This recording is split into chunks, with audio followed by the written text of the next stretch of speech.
ब्रह्मांड अपने भीतर न जाने कितने रहस्यों को छुपाए हुए हैं, जिन्हें आज तक विज्ञान भी ठीक ढंग से समझ नहीं सका है। ऐसे में आज हम ब्रह्मांड के कुछ ऐसे बड़े रहस्यों को समझेंगे जो आज भी अनसुलझे हैं। अंतरिक्ष सदा से हमारी जिज्ञासाओं का केंद्र रहा है। ग्रह, नक्षत्र और तारों के साथ हमारा रिश्ता काफ़ी पुराना है।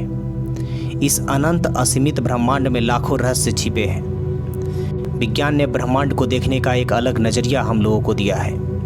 आज हम भले ही बहुत आगे बढ़ गए हैं, पर जो मूलभूत सवाल थे, जैसे इस ब्रह्मांड की शुरुआत कैसे हुई, इसे कौन चला रहा है, ब्लैक होल क्या है, इसके अंदर क्या है, ऐसे कितने सवालों का उत्तर हमें अब तक पता नहीं चल पाया है। आज भले ही रहस्य हमारी समझ के परे लग रहे हो, उम्मीद है कि आने वाले वक्तों में विज्ञान इनके पहेलियों को सुलझाएगा और अंतरिक्ष की एक व्यापक तस्वीर हमारे समक्ष खड़ी करेगा। इसी कड़ी में आइए जानते हैं अंतरिक्ष के कुछ बड़े रहस्यों को, जैसे ब्रह्मांड की शुरुआत कैसे हुई। बिग बैंग ब्रह्मांड की शुरुआत की सबसे प्रचलित धारणाओं में से एक है। बेल्जियम के खगोलविद जॉर्ज हेनरी लेवेंत्रे ने इस सिद्धांत को दिया है।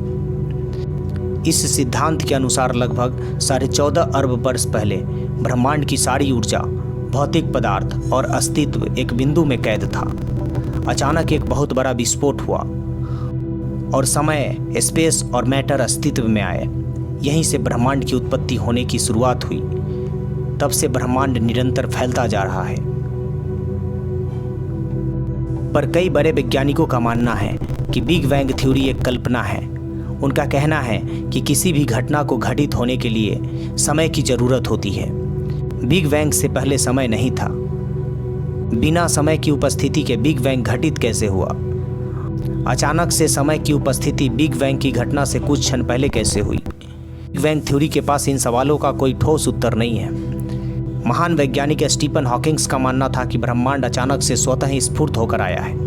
बिग बैंग हमारी अब तक के ज्ञात जानकारियों में से सबसे सटीक सिद्धांत है, पर यह कितना सच है, इसका कोई प्रमाण हमारे पास अब तक नहीं है। इस सिद्धांत के भीतर कई बड़े अंतर विरोध हैं। इस विरोध में ब्रह्मांड का सृजन कैसे हुआ, ये आज भी एक रहस्य का विषय बना हुआ है।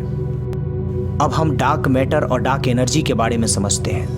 अंतरिक्ष का 95% हिस्सा डार्क मैटर और डार्क एनर्जी से मिलकर बना है।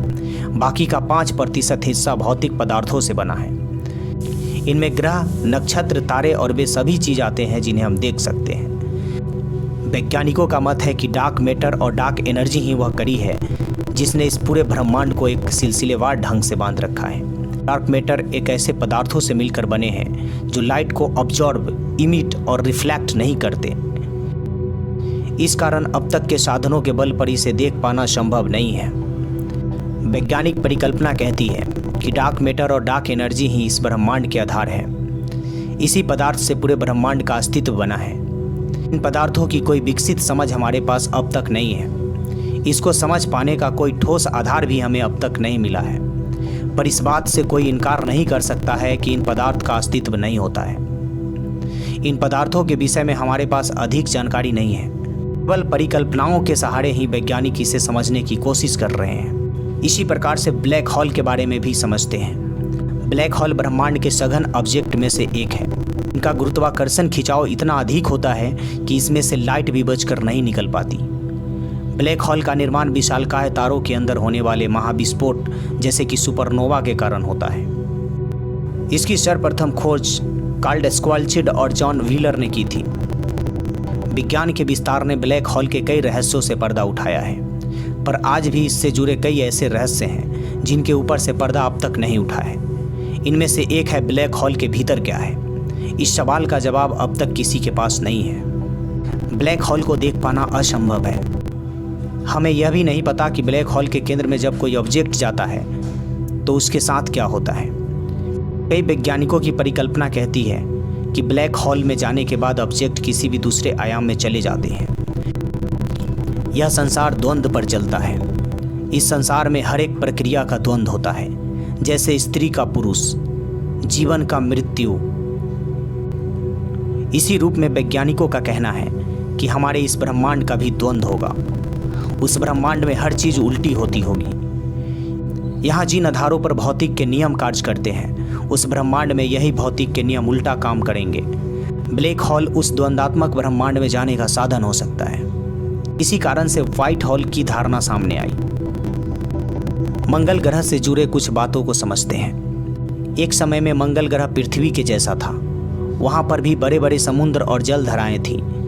वैज्ञानिकों का मानना है कि करोड़ों साल पहले हुए गुरुत्वाकर्षण हलचल के चलते इसकी मैग्नेटिक फील्ड कमजोर होती गई। इस कारण सतह से सारा पानी भाप बनकर उड़ गया होगा, या फिर सतह के भीतर ही ठंडा होकर जम गया होगा। कमजोर हुई मैग्नेटिक फील्ड के चलते सूरज की हानिकारक किरणों का प्रभाव सीधे सतह पर पड़ने लगा। उस वक्त अगर कोई प्रजाति मंगल ग्रह पर रही होगी तो जल के अभाव और सूर्य के हानिकारक रेडिएशन से उसी वक्त खत्म हो गई होगी।